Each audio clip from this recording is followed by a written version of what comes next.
So let's face it, you wouldn't be here if you didn't have confidence in your life as precious, filled with possibility.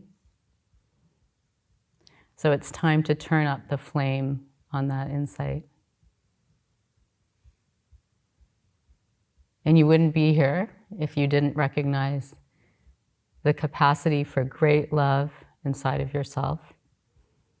I mean, who could sit like this without love? This container is established on love. So turn up the flame on love. I want to share a Tibetan Buddhist practice, which I find to be really helpful. And it's a way of orienting towards the flame. There are 4 thoughts that turn the mind towards the Dharma. And you can think of them as foundation stones for your practice. Once seen, you can't unsee them. They are the kindling, the manure for your soil. The first one is the recognition of this precious human life. What a blessing that you were born into the human realm, the only realm where liberation is possible. Please reflect upon the countless blessings supporting your practice that bring you to this room today. It is helpful to make the fact of being blessed vivid for yourself. The second is the recognition of impermanence. Nothing stays the same. We are involved in a flowing process. We are a flowing process.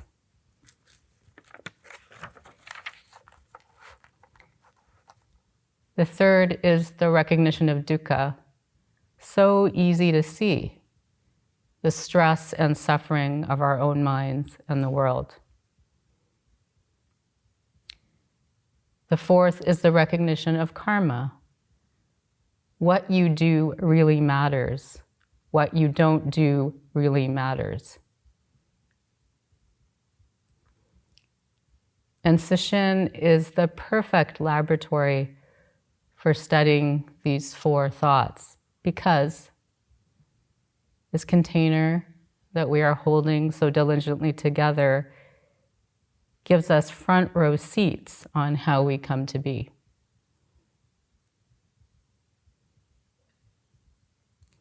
These recognitions of the facts of dukkha, anicca, impermanence, karma, and this most precious life are seeds that you have already planted. Now's the time to water them. Nurture them with your attention. You may be surprised how they stir you. Light a fire under a burning question. Grate away uncomfortably to bring forth a jewel. Soothe a tender heart. They will bring life to your life if you pay attention. Dukkha, karma, impermanence, this precious, loving life.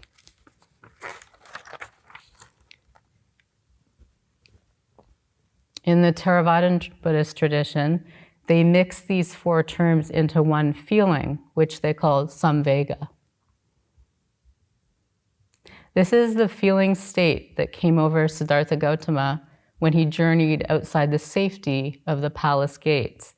It was a complex feeling: shock, disbelief, a sense of chastisement. How could he have been so complacent? And disenchantment. Things that he had reveled in previously felt devoid of their hook. From that feeling, a sense of spiritual urgency bloomed. It's important that this feeling of samvega, disenchantment, which is so vital to spiritual life, not be despair. We don't want to go to some dark and depressed place. Disenchantment quite literally means unhooking from the enchantment of self. As Bodhidharma reminds us, ordinary people in their perpetual ignorance crave form attached to everything, everywhere. I'm sure you've probably noticed this tendency this week. It's significant that in this story, the legend of the Buddha's life, that he sees the visions of sickness, old age, and death simultaneously with the radiant vision of a spiritual seeker.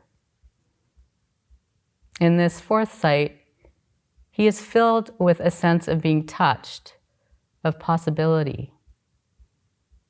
This feeling is referred to as pasada in Pali. It's also a complex feeling. It contains equanimity, energy, joy. It brings forth a sense of being resourced and supported. Do not neglect pasada. Do not neglect joy. At this time in Sesshin, it can be very helpful to open yourself to all the joy that is being offered, all the gifting that life is delivering, the perfect gifts for you. Your job is not to miss them. I've been reflecting on the gift of Bodhidharma. He's made me contemplate walls as obstacles, foundations, support, barriers, places for attention. What would it be like to sit in front of a wall for 9 years? Determination, focus, complete engagement, commitment, a grand kind of love. Haven't we all faced down with something for that long? Perhaps you deal with a chronic illness, trauma. You've brought up a child, developed a gift or a skill. We all face walls, build barriers, take them down, give and take away attention. That's human life.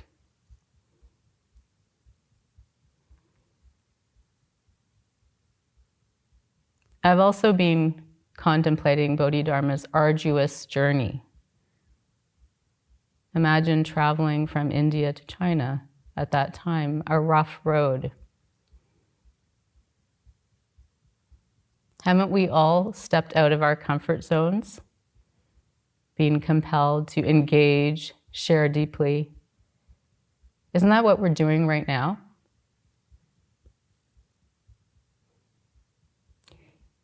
It's really interesting to me that these two famous images of Bodhidharma are so different.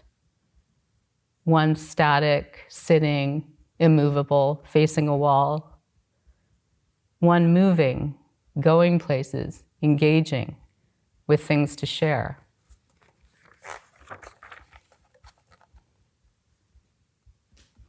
These images bring up some interesting questions that are central to spiritual life.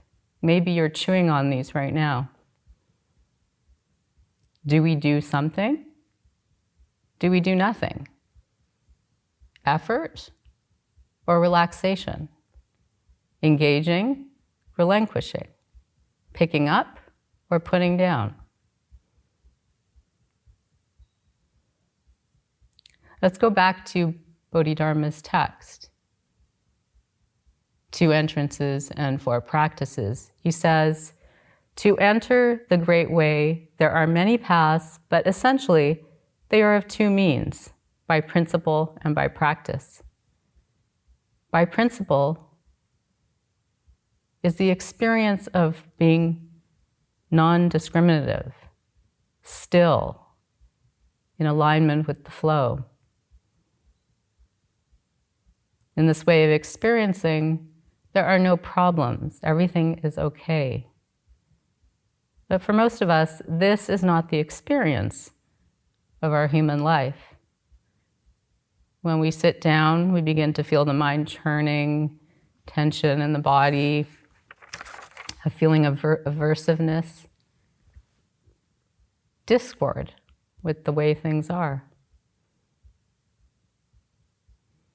Very kindly, he gives us 4 practices to work with. First one, accept adversity. Second, adapt to conditions. Thirdly, stop seeking. Fourth, live in accordance with the Dharma.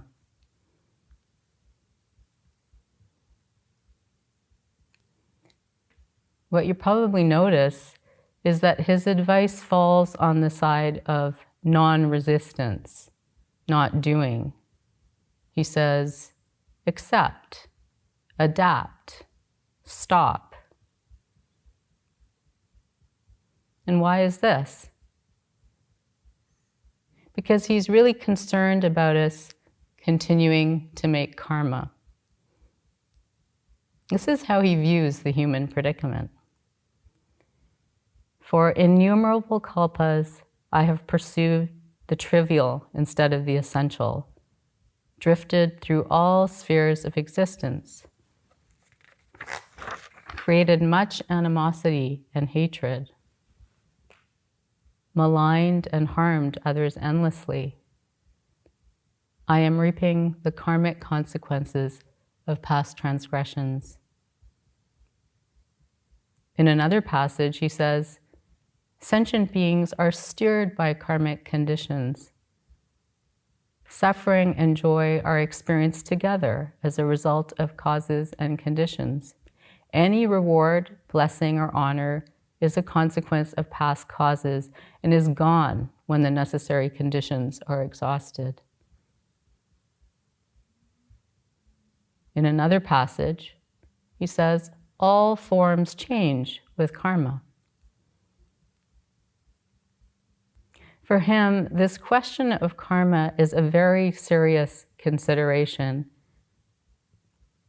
a burning question. And non-karma making is a very serious activity.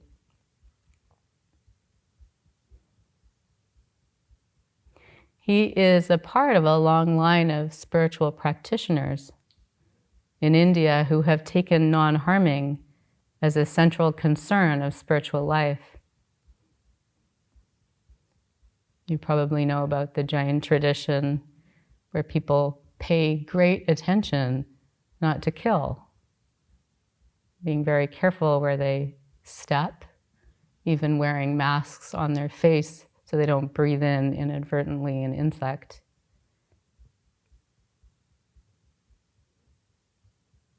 For Bodhidharma, practice is a purification process, a way to deal with karma, the tangle of it.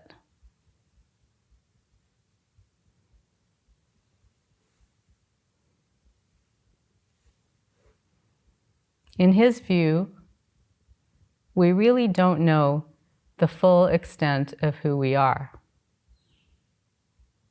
Isn't this both a terrifying and exhilarating proposition?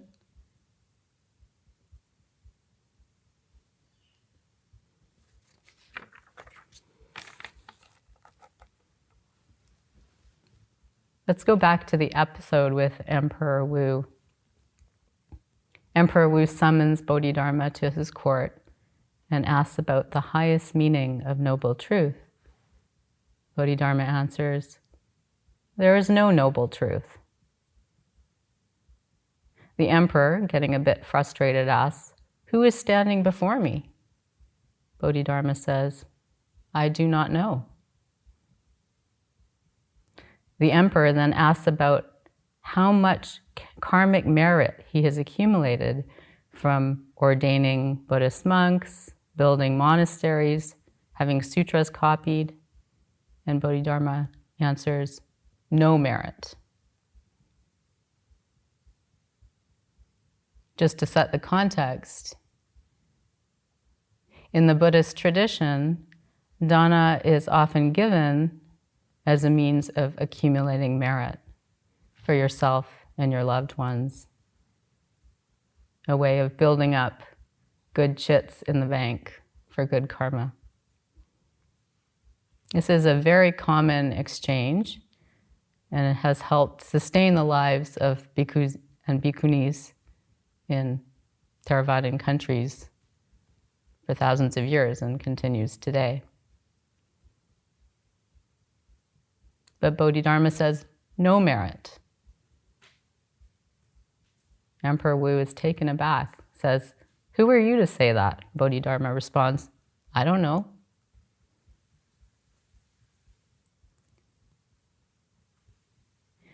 I had a really personal encounter with this story that I want to share with you because it was so strange. It literally happened the day before I came to this sesshin.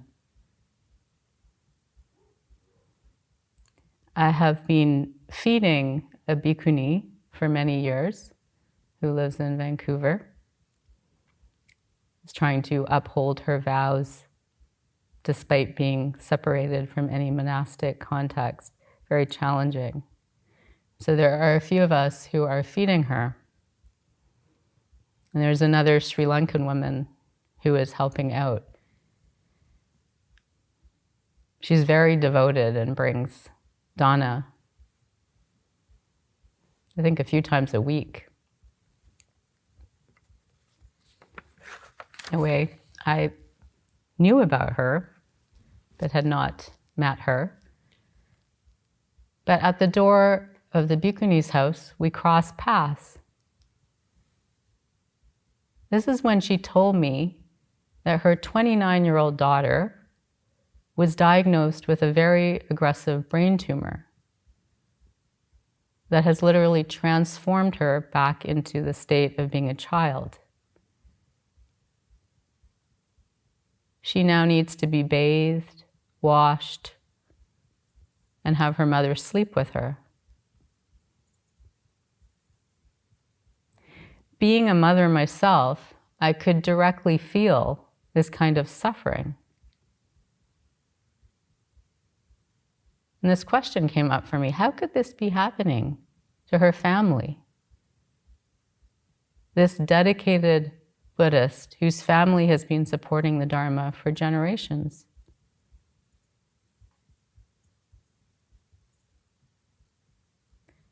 This is the example of the mysterious and at times heartbreaking reality of karmic fruition that Bodhidharma is speaking about.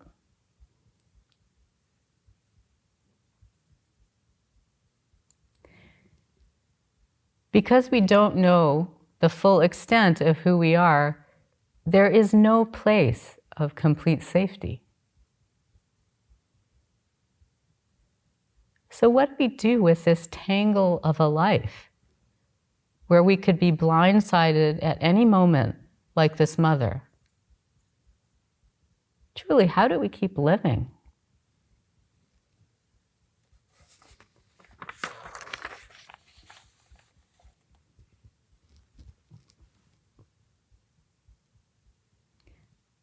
Bodhidharma is really clear about this. He says, practice the paramitas, the 6 perfections. Orient your activity to that of an enlightened being. Lean into them. What are they? Dana, generosity. Shila, or sila, practice the precepts. Shanti, practice patience. Virya, practice with determination and energy. Dhyana, practice concentration. Prajna, practice wisdom.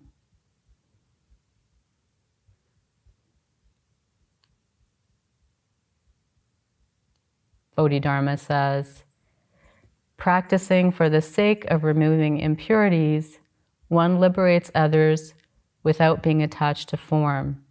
This benefits oneself, benefits others, and glorifies the Bodhi path.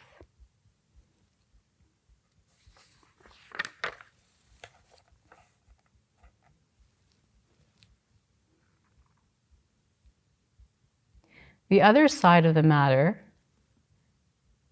is that because we do not know the full extent of who we are, our capacity and potential may be far greater than we think.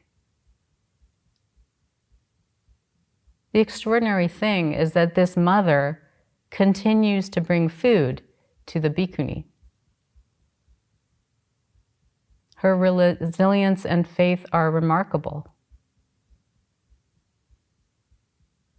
For me, this is the true strength of a practice life, unshakable faith.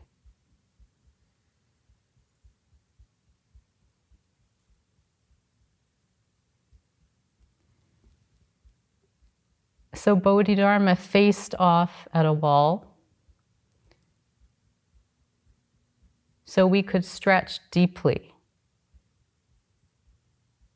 be surprised, like this grieving mother, at the depth of her heartache and her capacity.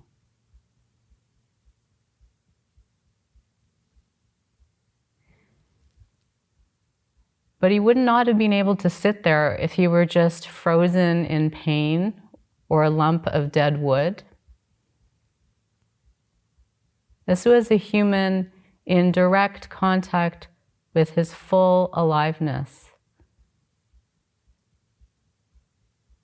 I like to think of him as someone unabashedly in love with his breath.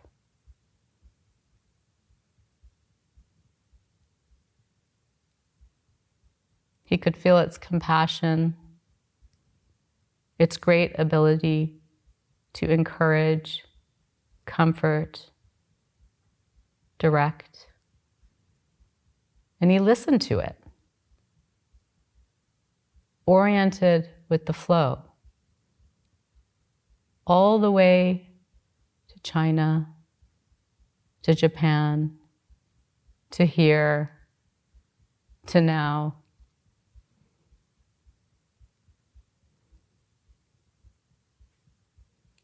May we continue to care for his precious breath right now, right here, together.